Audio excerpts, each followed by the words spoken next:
Lifers Podcast. Get with it or get forgotten. Now, Paige Vanzant, who's fine, She's all right. I think you're right. I think she's messed up, unfortunately. But if she can pull off a win, power to her for going out. If she can pull off that win and go into free agency, obviously she can say she wants to go into free agency. She wants to go fight at Bellator with her husband. That's what she wants. She wants them both. They're gonna pay her. Austin. And they'll pay her. You don't I don't think? think they pay her. She's not worth it. She's not. Maybe she brings eyes, but for the skill.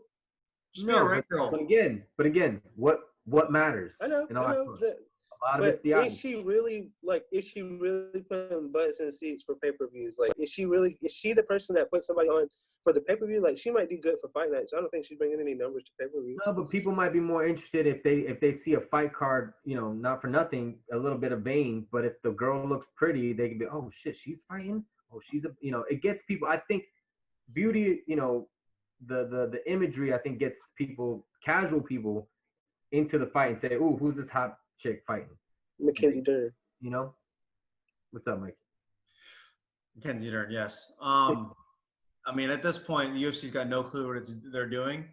Jessica Ai and Cynthia Calvillo was the main event. They will never lift that down in my head. Put Paige as the main event. Fuck it. At this point, fuck it. Yeah. It won't be boring. Yeah, but I also don't think, like, if she's trying to test the agency to get more money, where they're at right now, if they're not going to pay John Jones and Jorge Masvidal, and they're never going to pay Paige Connor, or give Connor a fight. Connor, like O'Malley wants more money too. Like, if they're not paying them, bye. Good luck. Yeah, we got other cute girls on the roster. No offense, like.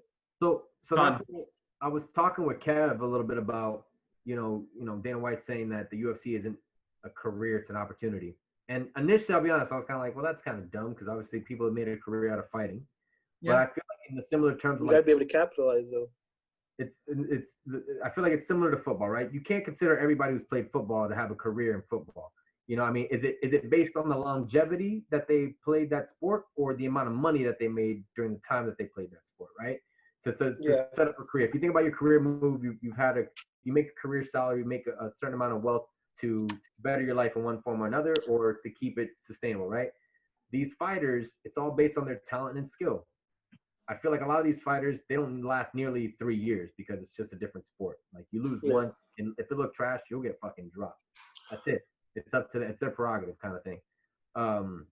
With football, obviously, it's a little bit more. It's obviously a team sport, so the amount of money that's generated by football, which has been around for decades upon decades and generations, it's a lot better. And money-wise, it's going to be a lot better for them. I think the fact that these fighters, like Jim Miller, like Cowboy, like Anderson Silva, that fought for a good amount of time, even some of these earlier fighters like Chuck, that had a good amount of time fighting, built a career outside of the UFC in the sense of, like, they built. Doesn't last forever.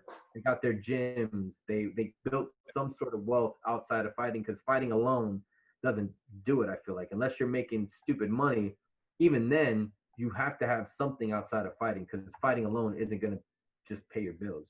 That's why it always surprises me when, like, especially some of these bigger name fighters, like, haven't started a gym or something. Like, you're like, come on, man. Like, you're, like, so well known. You don't have, like, any backup money. Like, what's your plan? Like, I don't get it.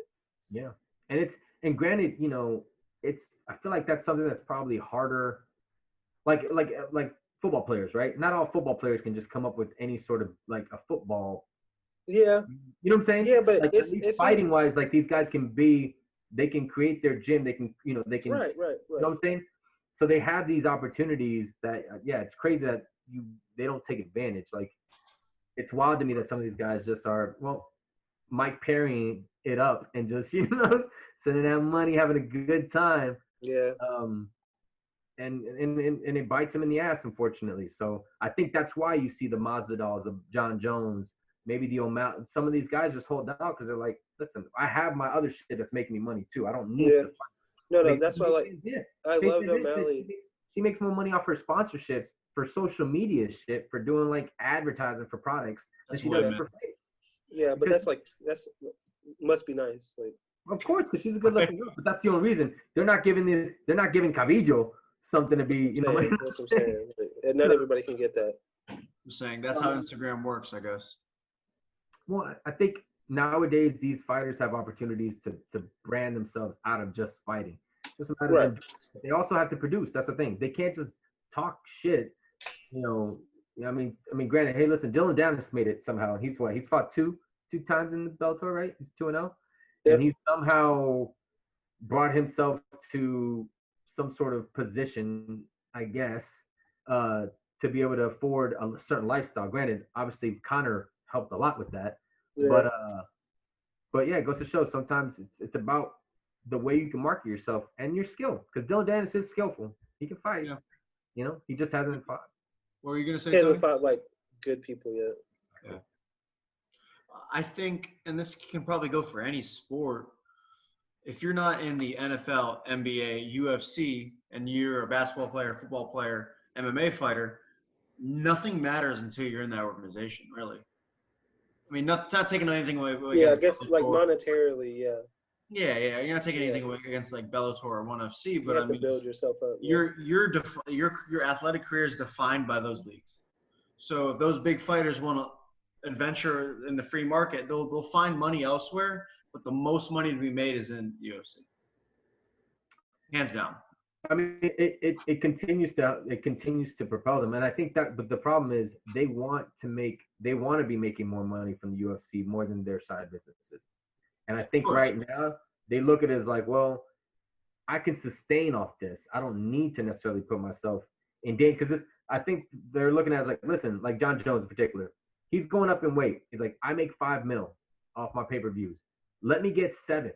Let me get 8 million to fight. I know my contract states that I'm getting 5 million, which is still a lot of money, but I'm going up to fight one of the most dangerous heavyweights that you guys have right now. Rightfully so. Compensate me for that, considering that we're both like, it's an equal partnership with, like you mentioned, it's a partnership when it comes to the eyeballs, right? That's something that Masvidal was trying to mention when he was negotiating, that Usman didn't bring enough eyeballs, and so he didn't feel the numbers were fair. No, you want to pay me $100,000 to show, $100,000 to win to fight the champion, but I made like probably $2 million to fight Nate Diaz. Fight Nate Diaz for a fake belt. Given it was because of the flying knee and being Nate Diaz's opponent that sold. Yeah. Well, granted, not just the flying knee. Also, he knocked the shit out of Darren Till, who had he was the fighter of the year. He came up big time. He built what he had, and he produced for them. I could see why he feels, why am I not being compensated? If you sign the contract. Yeah. That's my only gripe. But if you're forced to fight a contract that you don't feel is fair, because the only way that you're going to fight is if you fight. You know what I'm saying? You don't have to take it. I think that's the problem, is he felt like he needed to, because if not, then he was never going to fight or get that big paycheck that he got.